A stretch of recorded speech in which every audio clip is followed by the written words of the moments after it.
Председателски подкаст.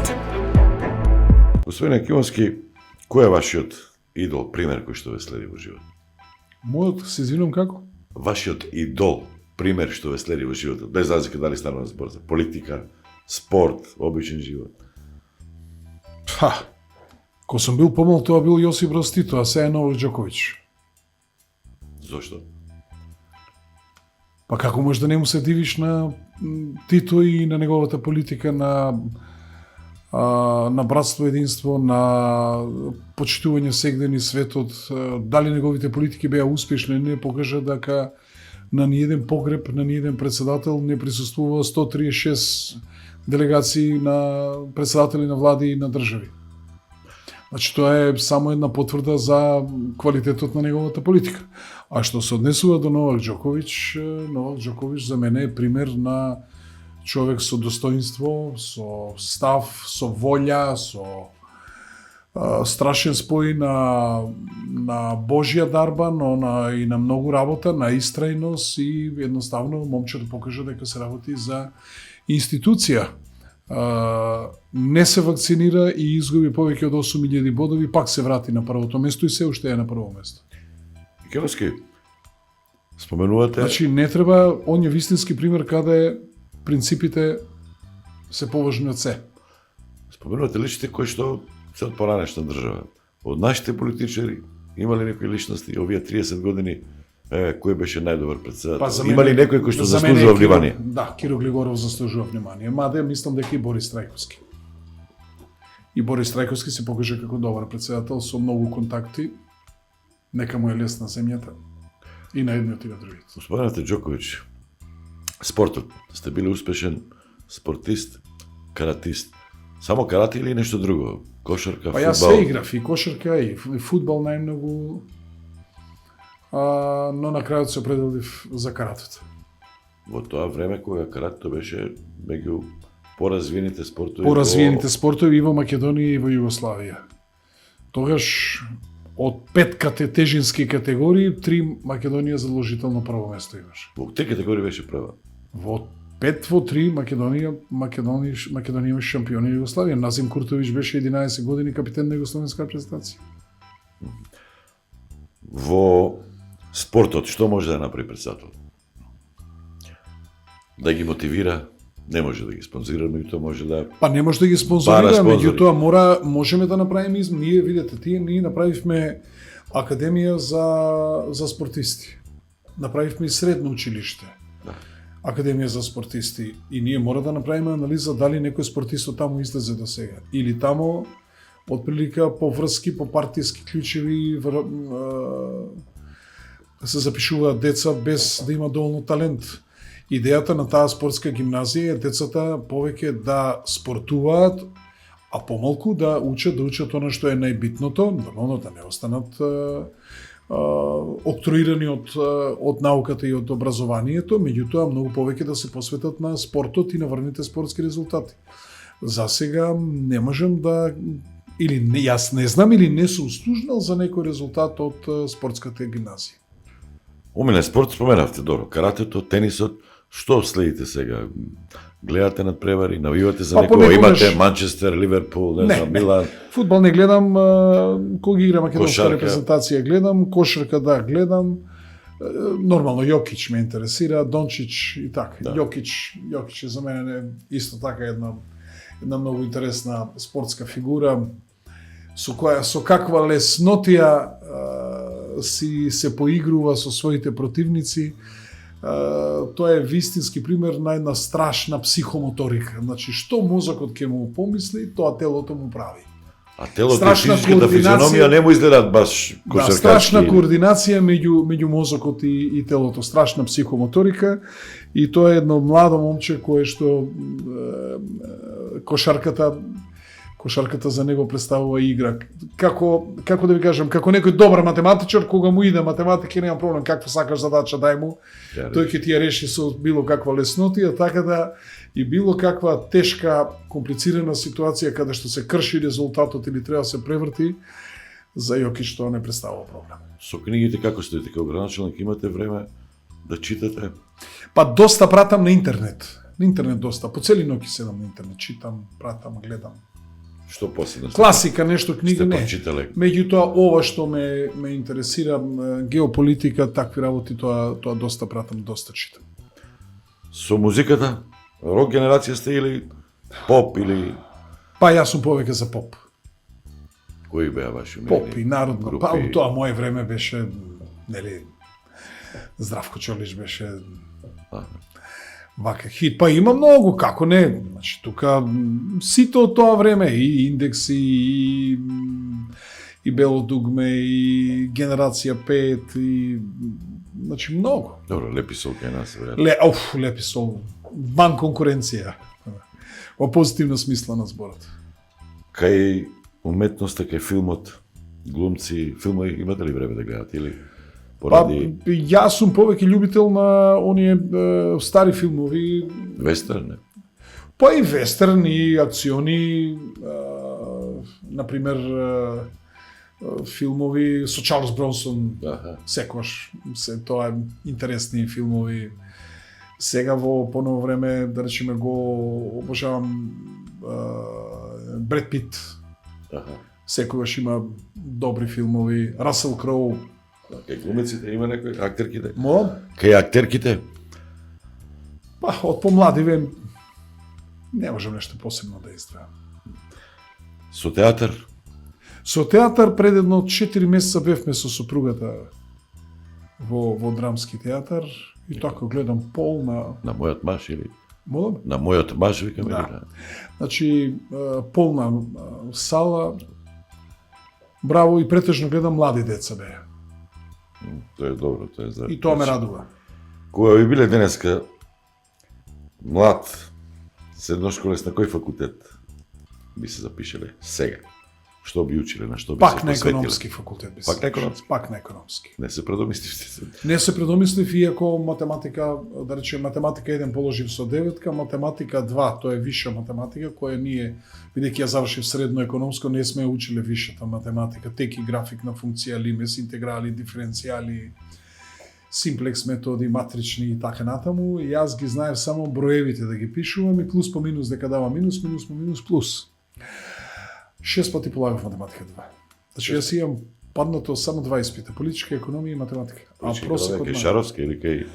Кај Шаровска не сум паднал, првиот пат паднав кај Костадин Поповски, па паднав кај Тодор Тодоров и положив кај Таки Фити во јуни месец. Академикот после.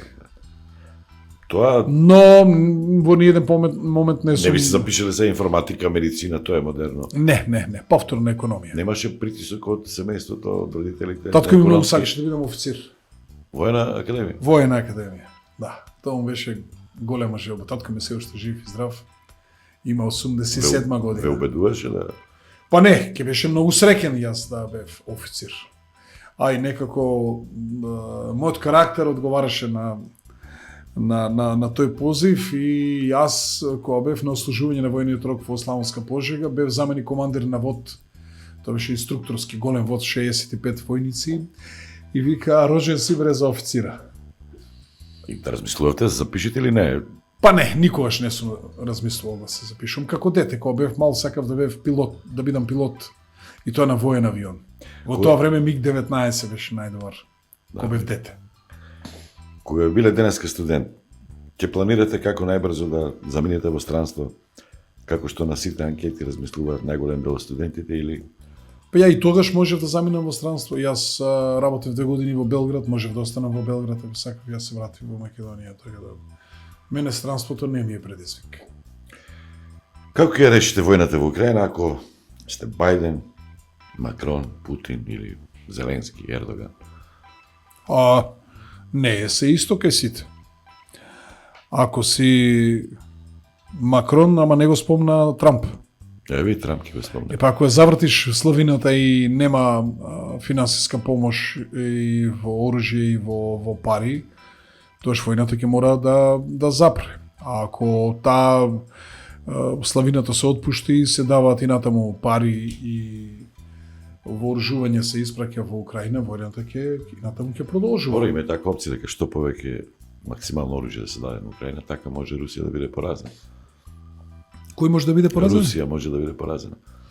Па, за жал и НАТО алијансата и целиот западен свет тргна со претпоставката дека Русија ќе биде поразена, Украина победува, како резултат на 13.000 воведени санкции, руското стопанство ќе клекне на колена, ќе има внатрешни немири и Путин ќе падне како председател. Се случи нешто сосема обратно. Русија не губи, односно за сега победува, нема ден да не завземе некој дел, некоја висорамнина, некоја битна фортификацијска точка, некоја улица, сега часов јар се напаѓа и се подготвува напад на Херсон. Секојдневно гледаме дека Украина ја губи војната, Русија однесува победи, офанзивата украинска не успеа. Не е тоа што за Путин гласа 87% од граѓаните на Русија, туку што 77,6% излегоа да гласат и резултатот од ваквата политика е хомогенизација на руското општество зад еден човек, тоа е зад нивниот председател Путин.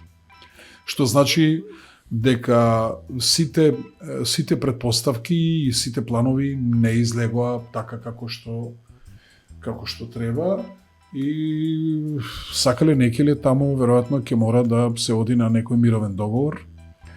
Во Турција беше блиску до тој договор, меѓутоа видовте дека потоа тој договор, Истанбулски договор не беше земе во предвид, односно и главниот преговарач беше убиен. И сега продолжи таа страшна војна и натаму да гинат млади луѓе. Добро, ова сега кога кажувате, знаете, дека некој веднаш ви претолкува, еве зошто Јакимовски е ставен националист заради ваквите размислувања. Или ова е реално? А што тоа јас излежав овде? Никако известувачите да кажат дека украинската војска завзела некоја битна фортификацијска точка, завзела некоја шума, некоја улица, потиснати се руските сили од тој град и така натаму. Туку слушаме обратно. Што сум јас за тоа крив? Или некои сакаат таа работа уопште да не ја следат и едноставно, ако се бавиш со висока политика, мора да знаеш каде одат тековите. Што случува? Украина 54 милиона држава беше. 40 нешто, да. Добро. 90-та година 54 милиона држава. Тогаш може би, да. Сега знаете колку има? 22-3 милиона. Го споменавте Трамп. Интересна дебата е веќе јавно и вие и Максим се изјаснивте дека во таа председателска битка во Соединетите американски држави сте на страната на Трамп. Меѓутоа, има една интересна тука ситуација, малку контрадикторна. Тие кои што го поддржуваат најчесто се засилени патриоти, а забораваат дека во времето на Трамп, неговото председателствување, ние го сменивме името. Преспанскиот договор се случи во времето на Трамп. Па таму немавме ние притисок од Соединетите американски држави? Кој беше присутен од Соединетите американски држави? Беше Европската унија, посредникот беше, немавме ние притисок за тоа од Соединетите американски држави. Кај НАТО они се доминантни, американци. Кај НАТО, да. Трамп е прво рационален човек, бизнисмен, милиардер, кој многу рационално им приоѓа на сите работи. Тој вели Америка first. Второ, уште пред 7-8 години им викаше на господата од Европска унија и на Меркел и на Макрон и на сите да издвојуваат повеќе пари за оружје, зашто нема намера тој да ги брани. И се што случи. Испадна дека немаат оружје, немаат муниција. Дали знаете дека француската армија може да се брани некаде најмногу месец и пол? Германската армија има оперативни само 130 тенкови. Значи, тоа се работи кои што председателот Трамп на време им ги укажувал на членовите на алијансата дека сите спијат на умото дека Америка ќе ги брани. Од аспект на Македонија на регионот, од аспект на нашите мајки проблеми, мислам дека Трамп ќе биде многу подобра опција за нас. Јас мислам дека апропо на пример со Бугарија, со Европската унија. Подобро решение за целиот свет. И самиот факт дека беа избегнати конфликти, дека во негово време отворен ни еден конфликт, тоа многу значи за стабилноста на светот. Соединените американски држави како голема земја, воено многу моќна, не се исто дали на одредени делови од светот ќе има војна или нема да има војна, а гледаме дека состојбата се повеќе се комплицира. Мали излезе од фондот на западно-афричкиот франак, излегува и Буркина Фасо, се спрема и Сомалија да излезе. Тоа и само Мали побарува 50 милиарди евра во злато од Франција. Значи, сите овие земји ќе предизвикаат сериозен удар врз француското стопанство, а тоа не може да не се одрази врз европското стопанство и врз сите нас. За жал, европските држави и стратешкиот партнер ги губат позициите во Африка. Африка е битен не само човечки ресурс, туку суровински, енергетски ресурс.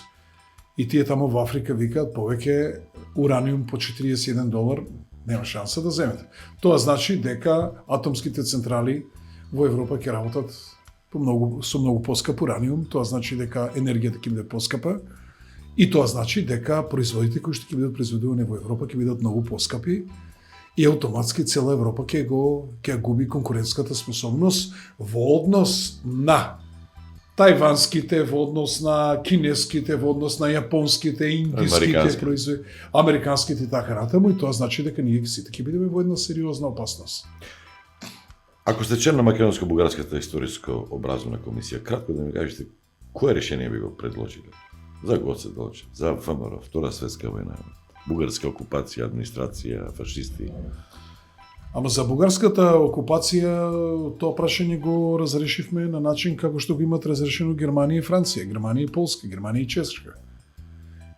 Ама ниту еднаш бугарите не викаат чекај ова жаба е голд на македонците, не викаат више фашисти. Тоа како од триот карти си мора да си го прифатиме, а е здраво. А таа отстапка ќе ја спомне ли некој? Се понижувавме ли? Дали со брусалици брусевме од плочите? Вергина. Да, не Виргинан. Ја споменисите, да. Погинал од Куршум, залутен, не погинал од фашистички Куршум. Сите тие работи, и таа работа уопште никој не ја спомнува. Таа отстапка на Македонија никој не ја спомнува. Бугарите не само што биле фашисти, биле и нацисти.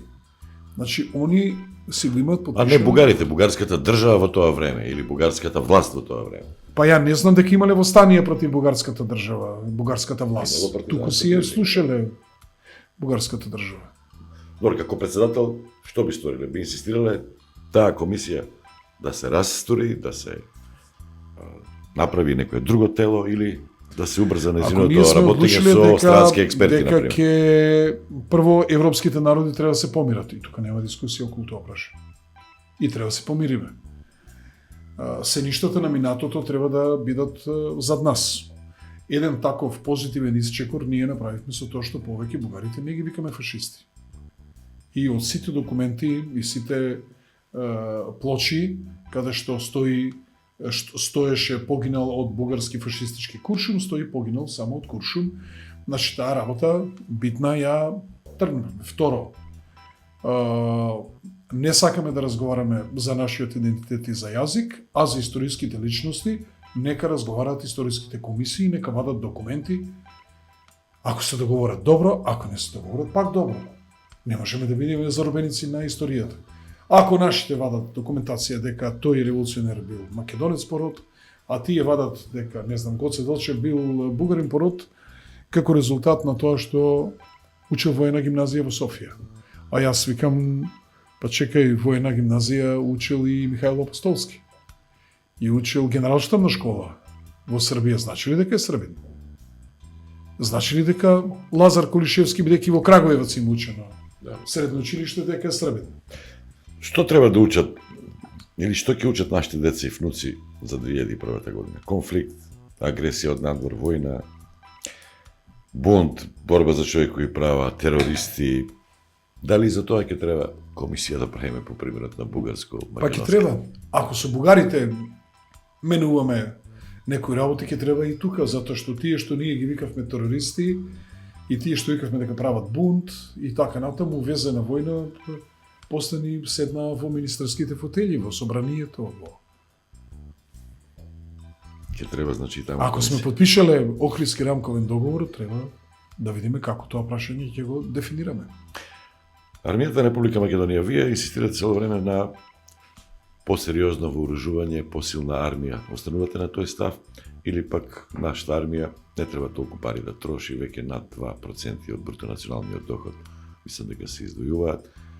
Треба така поумерена да биде, повоено неутрална. Кој е вашиот став како иден врховен комендант? Прво, за неспособните политичари, како викаат, сламка му е препка. Све му е тешко. И армија да држи, и не знам, привилегии председателот што имал да биле тргнати. Значи, ние мислам дека потполниот состав на армијата треба да биде негде над 7000 луѓе и тој треба толку да биде. Второ, мора во континуитет да имаме вооружување на армијата и во континуитет треба да се праќа армијата на обука. Ако ние практично имаме отприлика некои оперативни 2 бригади, 2 или 3 колку се тамо бригади, тие мора да бидат максимално подготвени за извршување на борбени действија и да може да одговорат за било каков напад врз Република Македонија. И тука нема дилеми околу тоа. Македонци сакавте држава, таа држава мора да има и војска, мора да има полиција, мора да има доктори, мора да има политичари, мора да има... Све мора да има. И тоа ќе чини пари. Македонско знаме треба да се почитува или треба да се менува консензуално? Истото прашање, македонската химна, македонскиот грб. Ние имаме прекрасна химна. Денес над Македонија се раѓа, тоа е прекрасна химна. Ново сонце на слободата. 44-та година, 45-та година, кого не го огреа сонцето? Било која нација, дали турци, дали власи, дали роми, дали албанци, сите не огреа сонцето на слободата. И тоа е прекрасна химна. Старо, младо, машко и женско на нозе се кренало. Дали се кренавме на нозе? 41 година против окупаторот. Останува. Знамето. Веќе Знамето еднаш е менува. Вергина го сменивме, го имаме ово знаме и мислам дека илузорно е повторно да се менува знамето. Кој е најголем пријател на македонците, односно на македонската држава? Што мислите за соседите Срби, Грци, Бугари, Албанци? Кои се најголемите пријатели? Кои најголеми непријатели, вклучувајќи ги големите регионални, европски, светски нации? И такви анкети се прават постојано. Па, морам да ви кажам дека ние никош проблеми со Албанија не сме имале. Со Албанија? Кога сме имале проблеми со Албанија? Да, не сме добро. Секогаш била конструктивна албанската влада, албанската држава. Меѓу првите не призна, втора или мислам дека втори не призна, и тоа под уставно име. Истото тоа се однесува на Србија.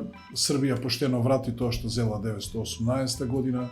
Се гледате дека и го разреши проблемот со црквата. Нивниот однос за време на ковид кризата кон нас македонците беше над било какво комшиско однесување. Што не можам да кажам дека ние секогаш сме биле на висина на комшиските обврски. Во континуитет застанувавме на страна на Косово. Прво дозволивме нашето небо да се користи за напад на СР Југославија. Второ го признавме Косово, демаркиравме границата со Косово, гласавме за Косово влез во Совет на Европа и во УНЕСКО и во другите институции. И покрај тоа ние имаме пријателски односи со Србија. Значи Македонија мора да води сметка за тој баланс. Тензиите со Грција се спуштени, се смирени. Мислам треба да идеме на јакнење на трговските и инвестиционите активности меѓу Македонија и Грција. А што се однесува до Бугарија, таа се однесува крајно непријателски кон македонскиот народ и македонската држава, и ништо од она нивно ветување дека тие ќе не подкрепат при влезот во Европейскиот сојуз, туку напротив гледаме дека тие стана наша кочница и наша пречка за влез во Европската унија. Кој е некорупиран во државата? Судиите, обвинителите, лекарите, професорите, новинарите или политичарите? Многу добро знаеме сите кои се корумпирани. И многу добро знаат нашите стратешки партнери и овие циркузи со црни листи што ги прават. како да кажам, не можат да удират по магарето, подират по самолет. Сите добро знаеме каде е криминалот. Оно што јас мислам е да ги тргнеме рацете од судско-обвинителскиот систем, да ги оставиме тие да си работат самостојно, без политички притисок и да видите како ќе се крене и рейтингот на судот и ќе имаме и пресуди како што треба, но и не можеме да имаме и нема да имаме тогаш политички монтирани процеси. Во политички монтирани процеси тие што ги нарачувале тие процеси си очекуваат на крајот и пресуди какви што тие треба сакаат и слушам сега дека требало ветинг за одредени суди. Сега прво врши притисок на истражните органи, пошто потоа да поднесат кривични пријави, па потоа врши притисок врз обвинителите да ги прифатат тие кривични пријави. Па потоа врши притисок врз судијата скректно на претходна постапка да одреди мерка притвор или мерки на предпазливост да изрече. Па врши притисок врз судот да оценката на обвинението да го прифати и потоа врши притисок да добиеш пресуда. На што личи тоа? Оставете ги луѓето. Кај има причини за судење, ќе има, кај нема, ќе го отврдат и тоа е тоа. Може би треба ветинг на политичарите, а не на судиите. Да си ми жив и здрав. Ветинг треба на политичарите, не на судиите. И судиите треба јавно да ги обелоденуваат политичарите кои се мешат во судството. Они треба да се охрабрат. Кои медиуми следите најчесто? Молам? Кои медиуми следите најчесто? Традиционални или повеќе на интернет сте сега? Па, комбинирано и традиционални и на интернет. Наоѓате време и за тие и за тие. Наоѓам, поготово навечер. Колку плата му треба на еден претседател за да го помене месец? Вие сте од тие кои што се спротиставувате на тоа што може би беше популизам, реакции жестоки кога функционерите си ги качија платите, односно им ги качија платите. А чекайте бе луѓе, не може ние беззаконија да владе во оваа држава.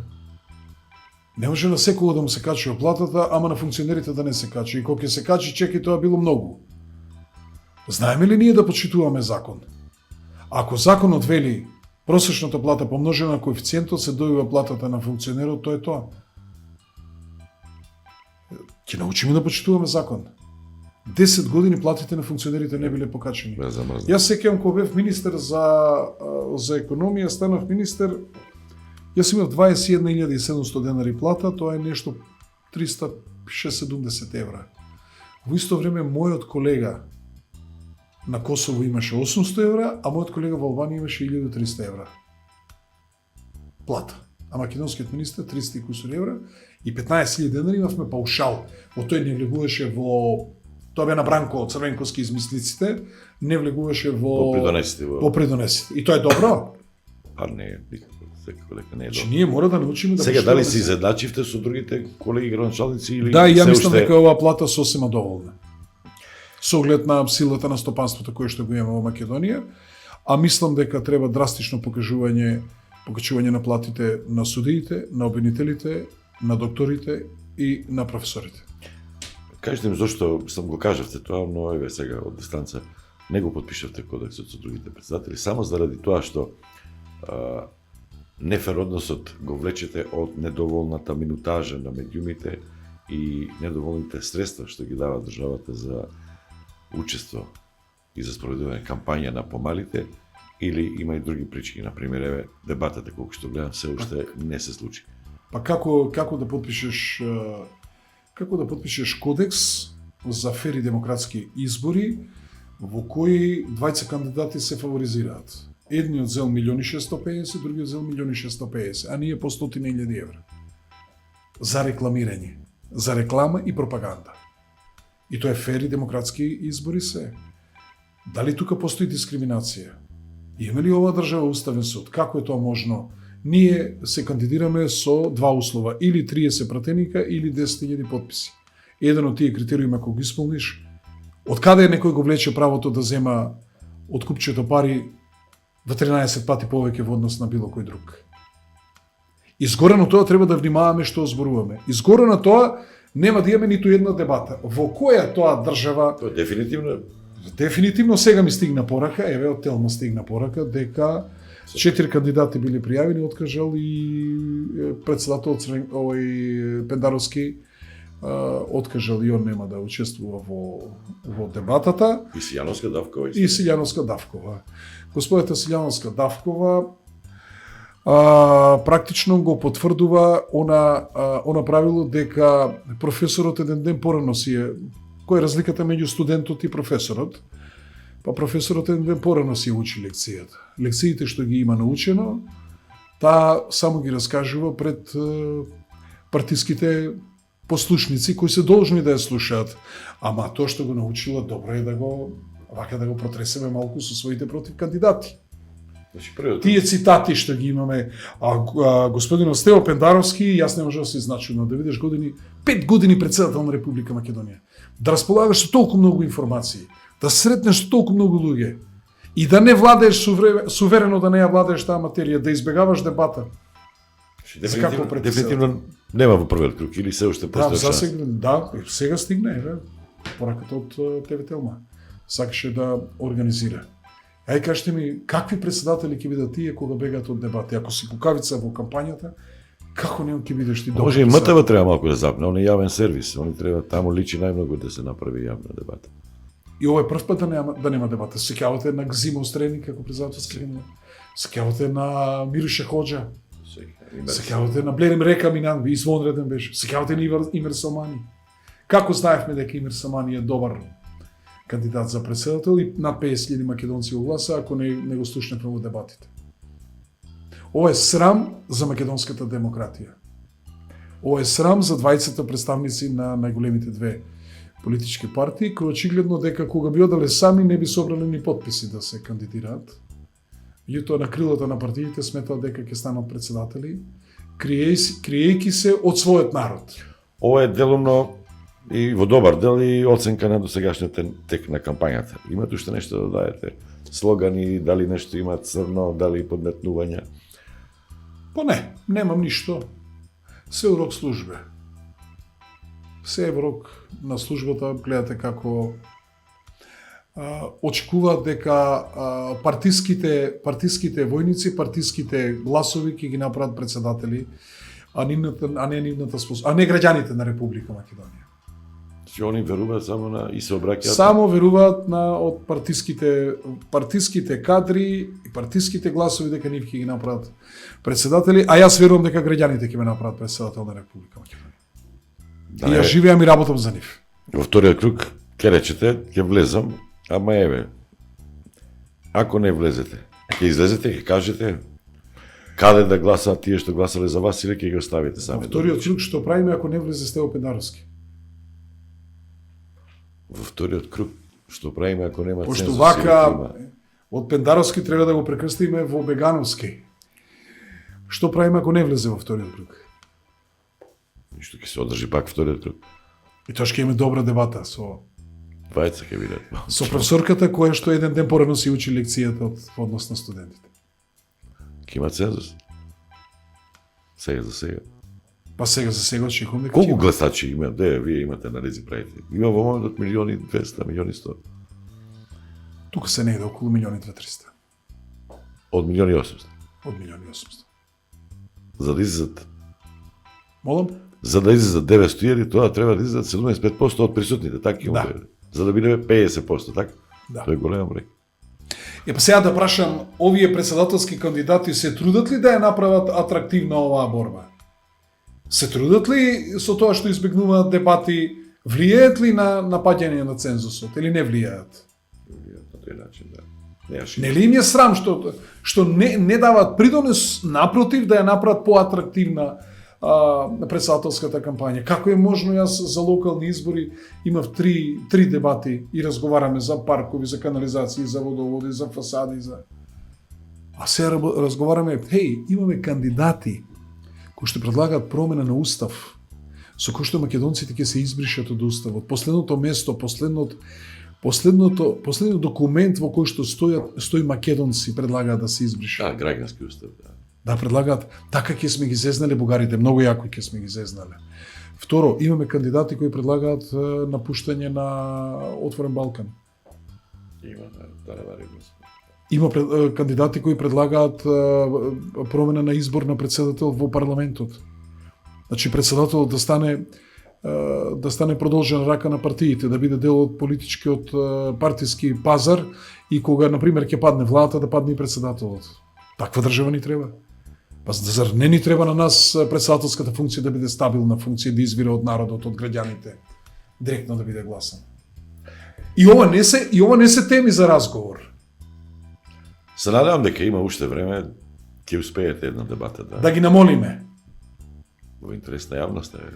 Јас како Па добро си вели Гордана, она размислувала многу, не сакала од партијата многу ја терале она да биде кандидат за председател, па очигледно дека тешко е да... Председателски подкаст.